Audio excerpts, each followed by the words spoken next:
What's up everyone, this is CyberKnight, and it looks like we have some brand new Timelord cards to talk about tonight. Yeah, they went on ahead and revealed this info when it's already like 4 in the morning that time. I was up anyway, I couldn't sleep, and it looks like we have some cards to talk about, so I wanted to go ahead and make a video about them. Of course, brand new Timelords, and they're actually really good support too, so I'm so happy to see that they've got some good support for them. And of course, just like the other new Timelord monster we talked about, what was it, a month or two ago? These will also be in the 2018 Collector's Pack, which is a set that Japan will be getting, I think, in a couple of months. It might be less than that, actually. I forget the exact release date, but also, don't worry about it. We should be getting these cards in Battles of Legend, which is a set that we already know we're getting in also a couple of months. So, yeah, the 4 cards that were already revealed earlier for this Collector's Pack have been 100% confirmed for Battles of Legend for us, which is our equivalent, basically the English equivalent. So these cards should also be in that set. I mean, I guess it's not 100% confirmed, but, you know, common sense tells us we should be expecting these cards too. So we're not going to wait too long. But anyway, we have 4 brand new effect monsters to talk about, which, man, they look really cool. I really like this one too. I think he looks awesome. And then we also have 3 trap cards as well. They're continuous trap cards, and they kind of like level up off of each other too. I think I remember them from the show, but it's been a while, so I need to rewatch that duel. But anyway, let's go ahead and start going through these cards because we have quite a few to talk about. Also, real quick, all the info is on the organization's website. I have a link in the description if you guys want to follow along with me. And of course, too, Time Lords basically share the same first part of their effect. So I'm going to read off this part of the effect for the first one, and then the others, just remember, they all have that same first part of their effect. So I'm not going to read that off each time, but they do share that. So just in case you guys are wondering why I'm not reading off the full effect, I would just be saying it over and over. So first one we have is Yugioh the Timelord. I hope I said his name right. It's that one right there. Level 10 Fire Fairy effect monster with 0 attack and 0 defense.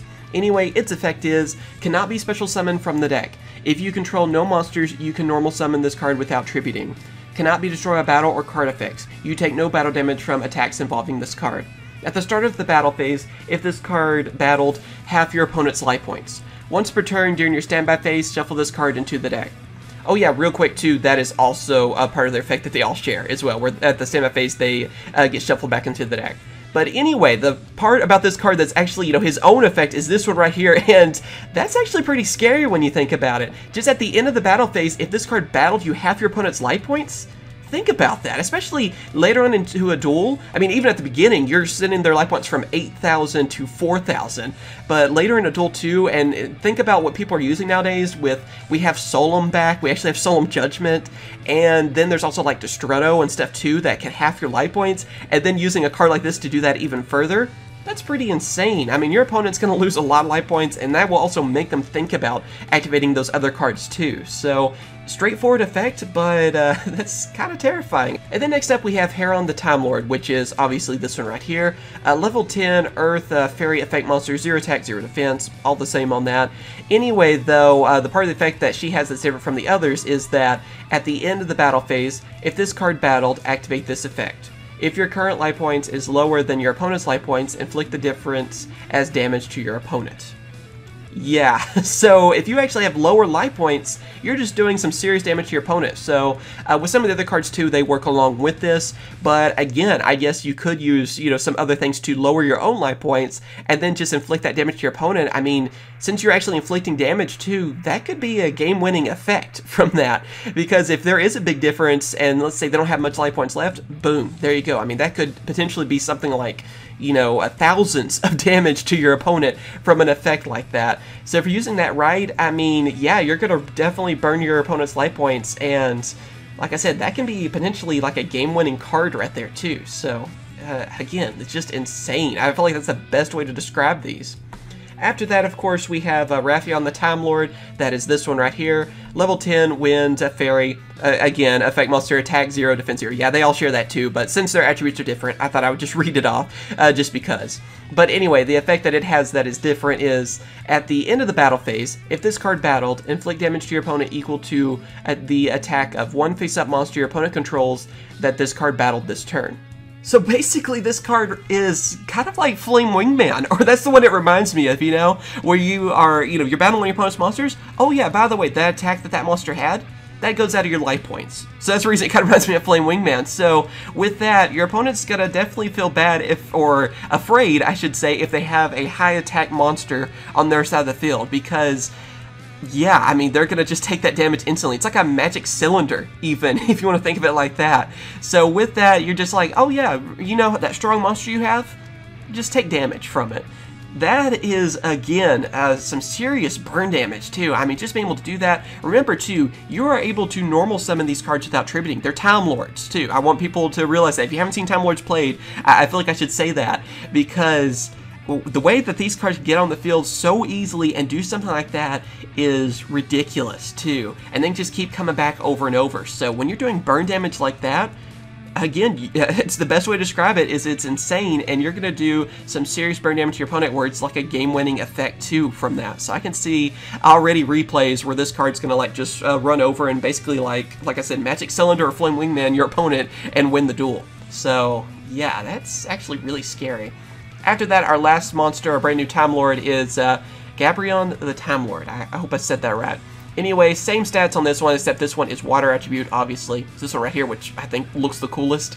Anyway, its effect that it has that's different from the others is that at the end of the battle phase, if this card battled, shuffle all cards your opponent controls into the deck. Then your opponent draws the same number of cards. So yeah, this Time Lord is a little bit different from the others. I mean, the others dealt with life points, whether it was burn damage or, you know, somehow manipulating your opponent's life points. Well, this one just hits the reset button on the field, or at least, I guess, on your opponent's field, because then they just shuffle all their cards that they control into their deck, and they draw the same number of cards. So, especially late game, when they have their fields set up just so, and for a lot of different decks out there, they want to have, you know, their certain field spell and all that stuff set up, you just hit the reset button on that. You just absolutely messed up their plans. Yeah, like I said, a little bit different on the effect, but still a Time Lord you're going to want to watch out for, because, yeah, that reset button is definitely going to make you cry. And then, of course, we have these brand new trap cards. Like I said, they basically level up into each other is the best way to really describe it. So let's go on ahead and go through them. First one we have is Non-Existence. It's obviously this one right here. It is a continuous trap card. Once while this card is face up, it cannot be destroyed by an opponent's card effect. Once per turn, you can activate one of these effects. Discard one level 10 monster, draw one card, and the other effect is, if you control no other cards in your spell or trap card zones, you can target one Timelord monster in your graveyard, shuffle it into the deck, then you can set one Endless Emptiness from your hand or deck to your spell or trap card zone.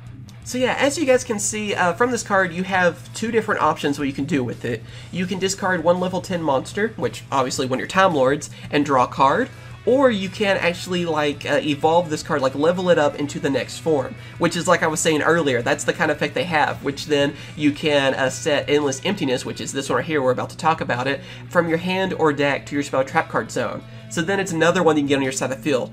Also, too, something that I find that's going to be really annoying about this as well is that at least once while it's face up on the field, it can't be destroyed by opponent's card effects. So essentially, they're going to have to destroy it twice. So with that, you're actually getting a good way to draw cards, or if you want to, you can just level up into the next form, which, again, I find that to be pretty scary. And you'll see why, because next up, we have Endless Emptiness. So obviously, continuous trap card. Its effect is activate by sending one face-up non-existence in your spell or trap card to the graveyard. Once per turn, this card cannot be destroyed by an opponent's card effect. Once per turn, you can activate one of these effects. During the main phase, you can special summon one Time Lord monster from your hand, or the other effect is target one Time Lord monster in your graveyard, shuffle it into the deck, then you can set one Infinite Light from your hand or deck to the spell or trap card zone. So as you guys can see, I mean, yeah, it's just a card that you're building off of from Non-Existence. From that, of course, you get rid of Non-Existence, you get to then activate this card from that. It has to be, you know, basically destroyed twice because, you know, once per turn, it cannot be destroyed by opponent's card effects. So again, it's going to have, it shares that annoying effect. And then you get to choose one of these effects, whether you want to special summon a Time Lord monster from your hand, which obviously that's real good, or you can build up into the next one, which is Infinite Light. So you just have to get one of your Time Lord monsters in your graveyard, shuffle into the deck, so it helps you recycle them, and then there you go, you get to set Infinite Light, which is the next one. So from that, they just help you build off each other, and what I think is kind of cool too is that if you are actually, you know, taking the time to go for the first effect of Non-Existence, where you discard a level 10 monster, which could be a Time Lord, to draw a card, then later on the next turn you're activating the second effect, which then you can just build off of from this too, because that Time Lord you discarded to draw a card, you could use that to then shuffle into the deck, and there you go, just set up even more. So let's see what all we're set up for, because here's the last one, which is Infinite Light. Again, obviously, continuous trap card, and its effect is activate by sending one face-up endless emptiness in your spell trap card zone to the graveyard. Cannot be destroyed by opponent's card effect. Time Lord monsters you control cannot be targeted by card effects. Neither player can return a Time Lord monster into the deck. Once per turn, if you control no monsters, you can special summon Time Lord monsters with different names, up to one each from your hand, deck, or graveyard, ignoring the summoning conditions. Wow. oh man, okay, it's worth building up into this card. Wow, that is... You activate that card, it's game over. Your opponent does not want you to get to that card. You want to stop them as quickly as possible, because when this is activated, it can't be destroyed by opponent's card effects. So you have that all set up for you. Then Time Lord monsters cannot be targeted by card effects, and neither player can return a Time Lord monster into the deck. So basically, your Time Lords get to stay on the field too, so they don't just return either. You know, that's kind of one of the weaknesses, I guess, of Time Lords, how they have to return. You don't worry about that with this anymore. This gets rid of that, where they get to stay. And then if that wasn't scary enough for you, then once per turn, or scary enough for your opponent, I should say, it's not scary for you. You're getting like freaking God card Time Lords, because this last part of the effect too makes it so that once per turn, if you control no monsters, you're just able to special summon Time Lord monsters with different names, one each from your hand, deck, or graveyard, ignoring their summoning conditions. So instantly, you're getting to flood the field with Time Lord monsters. And then of course, just think about all those effects that are happening. I mean, you're halving your opponent's life points. You're doing damage of the difference of the life points. You are getting the attack of one of their monsters and inflicting it to them. And all that different stuff. You can even wipe out their field with the reset button, Time Lord.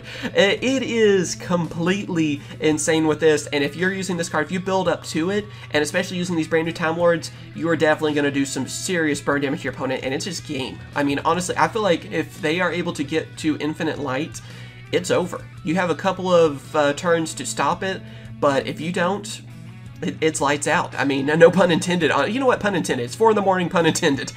So, yeah, what do you guys think about these cards? Do you like them? Do you not like them?